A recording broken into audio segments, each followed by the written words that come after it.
Hello बच्चों आज हम लोग बात करेंगे क्लास 12 फिजिक्स की कि सिलेबस क्या है और इंपॉर्टेंट टॉपिक्स क्या हैं। इसीलिए मैंने टाइटल डाला है जिससे आपको थोड़ा पिंच करे। इससे ज्यादा मत पढ़ना for 95% class 12 physics syllabus and important topics. तो इसके बारे में बात करेंगे हम लोग 2021 एग्जामिनेशंस के लिए, और ये जानना अति आवश्यक है आपके लिए, क्योंकि अगर सिलेबस से बाहर का आप पढ़ के जाएंगे तो कोई फायदा बोर्ड एग्जामिनेशन में मिलने वाला नहीं। और किस तरह के पैटर्न के क्वेश्चंस आते हैं या कौन से टॉपिक इंपॉर्टेंट है ये भी जानिए आप। चलिए बात शुरू करते हैं। अच्छा, उससे पहले छोटी सी इंफॉर्मेशन, अगर आप चाहते हैं फ्री के नोट्स या फॉर्मूला शीट्स या डेरिवेशन शीट्स टोटली फ्री, जिसे आप डाउनलोड कर सकें, प्रिंट कर सकें और पढ़ सकें, तो आप डाउनलोड कर सकते हैं अरविंद एकेडमी ऐप, जिसका लिंक डिस्क्रिप्शन में दिया गया है। आराम से फ्री ऑफ कॉस्ट डाउनलोड कीजिए और अपनी पढ़ाई को नेक्स्ट लेवल पे ले जाइए। चलिए बात शुरू करते हैं बिना देर के कि चैप्टर नंबर 1 की कहानी क्या है। ये रही कहानी, देखिए electric charge and fields chapter number 1। और ध्यान रखिए कि जो चैप्टर 1 2 3 है, शुरुआत के 3 चैप्टर्स, उनका टोटल वेटेज 2021 बोर्ड एग्जामिनेशंस के लिए 16 नंबर का है। तो just keep this in mind, क्योंकि मार्क्स को भी दिमाग में रखना बहुत जरूरी है। ये सारी चीजें कोर्स में है, जो कोर्स में नहीं है उस पर स्पेशल ध्यान दीजिए, बाकी चीजें तो शुरू से रही हैं। Uniformly charge thin spherical shell, spherical जो शेल होता है, जो खोखला गोला होता है चार्ज वाला, इनसाइड आउटसाइड जो ये गोला, इसका इलेक्ट्रिक फील्ड वगैरह इनसाइड या आउटसाइड कोर्स में नहीं है साहब, ठीक है। तो ये शेल पढ़ने की आवश्यकता नहीं है, बाकी सारा कुछ इसमें एग्जामिनेशन में आएगा। ये सामने लिखा हुआ, आप आराम से इसको समझ सकते हैं। जो इंपॉर्टेंट टॉपिक्स हैं, देखिए कूलम्ब्स लॉ में न्यूमेरिकल अक्सर पूछा जाता है, इजी न्यूमेरिकल रहता है, तो थोड़ा न्यूमेरिकल का भी प्रैक्टिस कर लीजिए। दूसरा टॉपिक बड़ा इंपॉर्टेंट है, इलेक्ट्रिक फ्लक्स की बड़ी डेफिनेशन पूछी जाती है, इसको पढ़ लीजिएगा। और गॉस थ्योरम क्या होती है और उसके एप्लीकेशन में इनफाइनाइटली लॉन्ग स्ट्रेट वायर, ये बड़ा पूछे जाने वाला सवाल है, तो इसको जरूर तैयार कर लीजिएगा। तो पहले चैप्टर में जो आउट ऑफ कोर्स हुआ है वो है अपना केवल uniformly charge thin spherical shell.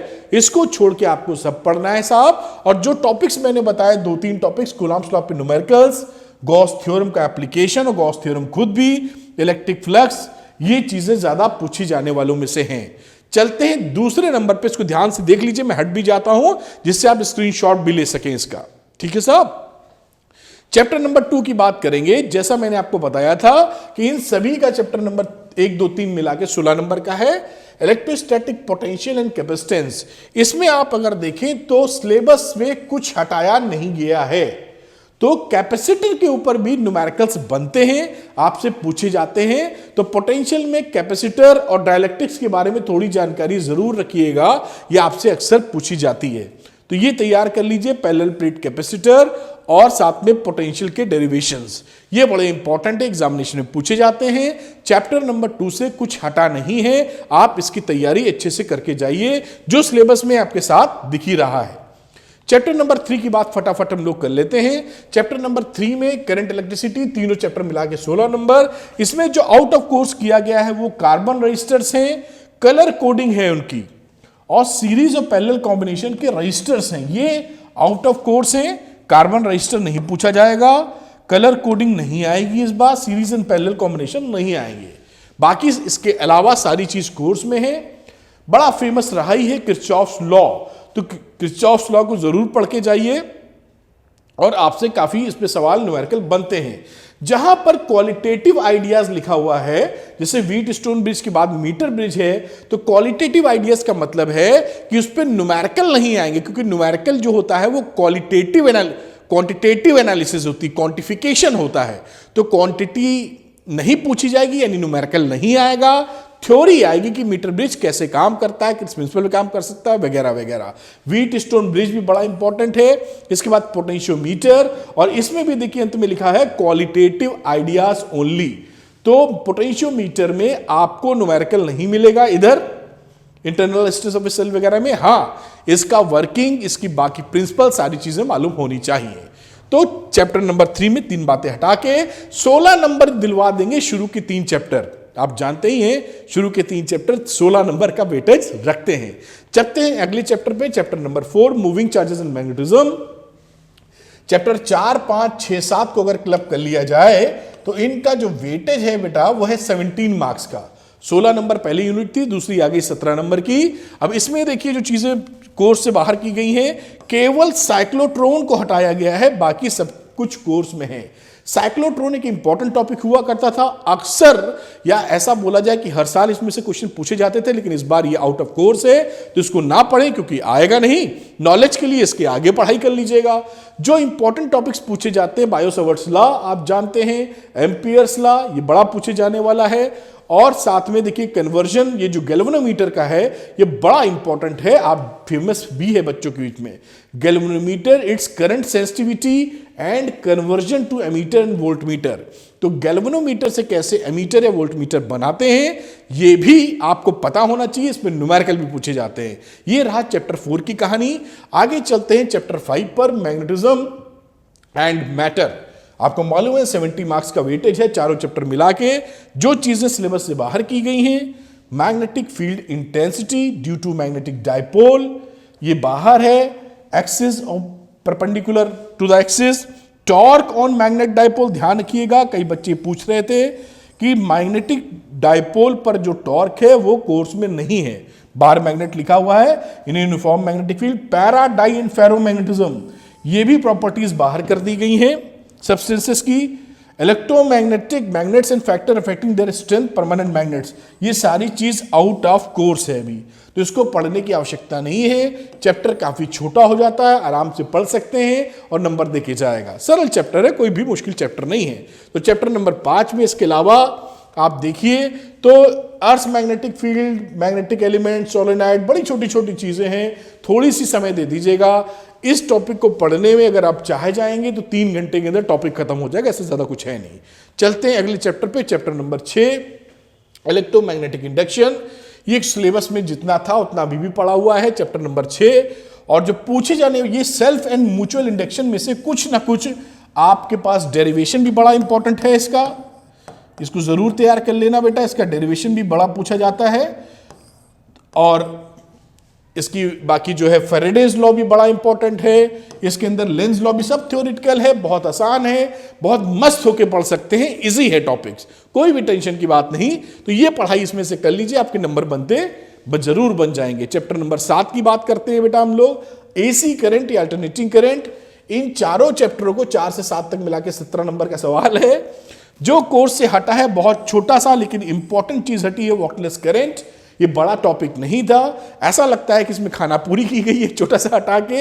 Anyway बाकी चीजें हैं। एलसी ऑक्सीलेशंस का केवल क्वालिटेटिव ट्रीटमेंट है, मतलब इस पे न्यूमेरिकल नहीं है। साथ में एलसी ऑक्सीलेशन का डेरिवेशंस भी नहीं है, डेरिवेशन लंबा चौड़ा हुआ करता था वो नहीं है कोर्स में, केवल क्वालिटेटिव एनालिसिस है कि भाई ये कैसे होता है, that's all. Power in LCR circuit का एनालिसिस इंपॉर्टेंट रहता है, resonance is again very important, and power in AC circuit. Transformer से अक्सर आपको सवाल आते हुए मिलेंगे ही, तो ट्रांसफार्मर भी मत छोड़िएगा। अगर आप ठीक से बैठ जाएं तो काफी चीजें काफी जल्दी कर सकते हैं, अगर मन बना लीजिए और ठान लीजिए तो बिल्कुल कर लेंगे, आपको इसमें दिक्कत नहीं है, बस मन और ठान लेना है आपको, दैट्स ऑल। आगे बात करते हैं बेटा इलेक्ट्रोमैग्नेटिक वेव्स की, ये अगला टॉपिक शुरू होता है। तो 8, 9, 10 3 मिला के, क्योंकि ये बाकी दोनों जो 9वां और 10वां चैप्टर है वो ऑप्टिक्स का है, बड़े चैप्टर्स हैं, उनको प्लस इलेक्ट्रोमैग्नेटिक ईएम वेव्स मिला के 18 नंबर का सवाल है। इसमें से basic idea of displacement current हमारे कोर्स से बाहर है, पहले इंपॉर्टेंट हुआ करता था और है भी इंपॉर्टेंट, लेकिन सिलेबस से बाहर किया गया है। और बाकी चीज हमारे सिस्टम में है ही, इनकी कैरेक्टरिस्टिक भी पढ़ के रखिएगा, इनके एप्लीकेशंस बहुत पूछे जाते हैं, यूजेस जिसे बोल लीजिए आप, आपको दे देते हैं कि बताइए क्या है क्या नहीं है, उसके यूजेस बड़े पूछे जाते हैं, तो ये जरूर तैयार कर लीजिएगा। बड़ा छोटा टॉपिक है, थोड़ा याद करने वाला है और आपका काम बन जाएगा। बात करते हैं अगले चैप्टर की, चैप्टर नंबर 9 रे ऑप्टिक्स। तो रे ऑप्टिक्स के अंदर जो चीजें आउट ऑफ कोर्स की गई है उसका जिक्र मैं कर देता हूं। आउट ऑफ सिलेबस में रिफ्लेक्शन ऑफ लाइट, रिफ्लेक्शन नहीं है। स्फेरिकल मिरर्स, मिरर फॉर्मूला ये नहीं है।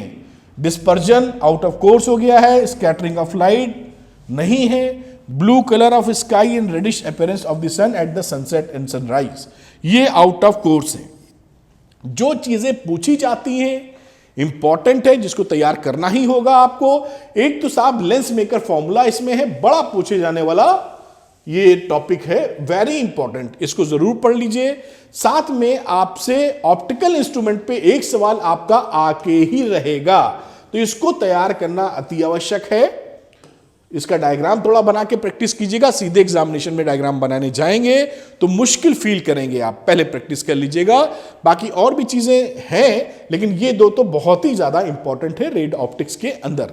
बात करते हैं अगले टॉपिक की, वेव ऑप्टिक्स। तो वेव ऑप्टिक्स में जो अब नहीं है, रिजॉल्विंग पावर ऑफ माइक्रोस्कोप हट गया है, एस्ट्रोनॉमिकल टेलीस्कोप भी हट गया, पोलराइजेशन हट गया, देखिए दिख रहा है आपको, प्लेन पोलराइज लाइट हट गई, ब्रिस्टल एंगल वगैरह हट गया, Brewster law, use of plane polarize light and polaroids, ये सारे का सारा आउट ऑफ कोर्स हो गया है।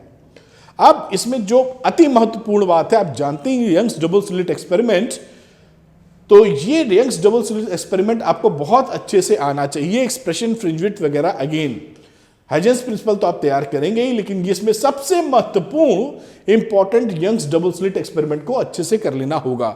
तो इससे देखिए, इस प्रेजेंटेशन से या इस वीडियो से आपको जो सबसे इंपॉर्टेंट चीज मिल रही है, पहले तो आप ठान के रखिए कि साफ करना है। दूसरा, इससे ज्यादा नहीं करना है, सिलेबस के अनुसार करना है और मेन टॉपिक्स पहले पकड़ने हैं, उसके बाद आगे चलना है। चलिए बात करते हैं आगे की। ये हमारा हो जाता है वेव ऑप्टिक्स। अब अगला चैप्टर देखते हैं, चैप्टर नंबर 11। तो देखिए 11, 12, 13 तीन चैप्टर कंट्रीब्यूट करेंगे 12 नंबर। छोटे चैप्टर्स हैं, बड़े भारी चैप्टर्स नहीं है। Dual nature of radiation matter, जो बाहर कर दिया गया है वो division, Germer experiment detail should be omitted, only conclusion should be explained. केवल कंक्लूजन चाहिए, बाकी सारी चीजें इंपॉर्टेंट हैं। आप जानते हैं इसमें फोटो इलेक्ट्रिक इफेक्ट बहुत ज्यादा इंपॉर्टेंट है, ये अक्सर आपको एग्जामिनेशंस में मिलेगा, तैयार होना ही चाहिए। आइंस्टीन फोटो इलेक्ट्रिक इफेक्ट की इक्वेशन, इस पे आपको न्यूमेरिकल्स भी मिल जाएगा, तो इसको भी आप तैयार कर लीजिए, जिससे आपका काम आसानी से बन सके। तो ये आप जरूर तैयार कीजिए, ये आपको काफी मदद करेगा एग्जामिनेशन में। चाहते हैं हम लोग चैप्टर नंबर 12 के ऊपर। एटम्स ज्यादा कुछ नहीं है, कुछ हटाया नहीं गया, अल्फा छोटा चैप्टर है, आप आराम से इसको तैयार कर पाएंगे। रदरफोर्ड मॉडल बड़ा इंपॉर्टेंट है, बोर्ड्स मॉडल बड़ा इंपॉर्टेंट है, और 11, 12, 13 जैसा आप देख रहे हैं चैप्टर में मिला के जो आपको मार्क्स का वेटेज है, वो वेटेज है साहब 12 नंबर का। अगला हम लोग देखते हैं, और अगला जो चैप्टर है वो न्यूक्लाई। न्यूक्लाई में रेडियो एक्टिविटी साहब पूरी निकाल दी गई है। Radioactivity, alpha beta and gamma particles decay, their properties, radioactivity decay law, binding energy पर न्यूक्लियन एंड इट्स वेरिएशन, काफी पोर्शन हट गया है। रेडियो एक्टिविटी पूरी साफ, बीएन साफ। अब आपको जो सबसे ज्यादा इंपॉर्टेंट चीज इसमें बच जाती है, न्यूक्लियर फिजन तैयार करके जाइए। मास डिफेक्ट के ऊपर और एनर्जीज के ऊपर न्यूमेरिकल बनने की संभावना रहती है, तो बिल्कुल टेंशन नहीं लेना है। चैप्टर छोटा है, 11, 12, 13 चैप्टर्स तो ऐसा है कि थोड़ी सा अगर ठान लें तो 3 दिन में तीनों चैप्टर खत्म हो जाएंगे साहब। मैं सही बोल रहा हूं, कुछ नहीं हाथ से गया, बस आप ठान लीजिए दिमाग से और चालू हो जाइए। एक बार आपने दिमाग बना लिया करना है, तो ये इतने बड़े खंबे नहीं जो उखाड़े ना जा सकें। इन चैप्टर्स की मैं बात कर रहा हूं, बाकी शुरुआत की चैप्टर्स में थोड़ी सी भले लगना पड़े, ये चैप्टर बिल्कुल उखाड़ लेंगे आप। चलिए आगे बात करते हैं। अब रह जाता है इसके बाद लास्ट चैप्टर, जो मुझे लगता है आपके लिए खाने के बाद का डेजर्ट है। क्यों? क्योंकि एक चैप्टर ही 7 नंबर देने के लिए बनाया गया है, उसमें से भी सिलेबस कम किया गया है। यानी आउट ऑफ सिलेबस क्या है? जीनत डायोड खत्म, characteristics Zener diode as a voltage regulator, ये भी खत्म। तो जीनत डायोड हटा दिया गया है, आपको दिख रहा होगा।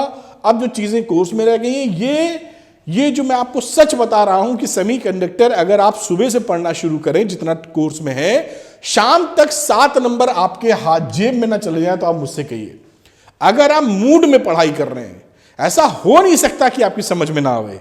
समझ रहे हैं? बस प्यार से पढ़िए और सही तरीके से देखिए। तो यहां पर एनर्जी बैंड्स के बारे में जानकारी दी गई, जो पूछा जाता है ज्यादातर आपसे, वो डायग्राम इसमें पूछे जाते हैं। रिवर्स बाइसिंग वाले, डायोड एज रेक्टिफायर बहुत इंपॉर्टेंट है बेटा, जरूर पकड़ लेना।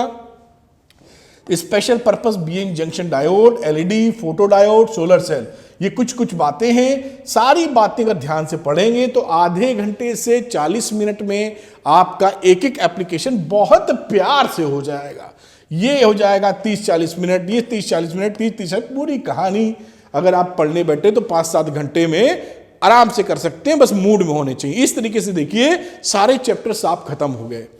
पॉइंट इज दिस कि इस वीडियो प्रेजेंटेशन से, इस वीडियो से क्या लाभ मिला, क्या कोर्स में नहीं है इसकी जानकारी, क्या कोर्स में है एग्जैक्टली वही पढ़िए, उससे ज्यादा मत पढ़िए। अभी नॉलेज के लिए दिन मिलेंगे, अभी एक्स्ट्रा नॉलेज बोर्ड के अलावा तभी लीजिए जब बोर्ड की प्रिपरेशन स्ट्रांगली बहुत ही तगड़ी हो जाए आपकी। और देखिए नंबर कैसे मिलते हैं आपको, बिल्कुल मिलेंगे, 7 नंबर का ये आता ही आता है। बस वही कहते हैं ना कि कोशिश करने वालों की कभी हार नहीं होती। और कहते हैं कि जब समुद्र में लहरें आती हैं तो लहरों से डर के नौका कभी पार नहीं होती। जो समय बीत गया, चलो पढ़ पाए नहीं पढ़ पाए, जो होना था हो गया, समय तो नहीं लौटेगा। आज जो है उसमें कमाल दिखा दीजिए, आप ठान लीजिए और जुट जाइए और बिल्कुल कर लेंगे। Wish you all the best, God bless you. Video पसंद आता है तो लाइक कीजिए कि यस सर सिलेबस काम का था, क्या आउट ऑफ कोर्स है, क्या इंपॉर्टेंट टॉपिक आपने अच्छे बताया। Thank you very much, bye बेटा, मिलते हैं दूसरे वीडियो में। Thank you very much.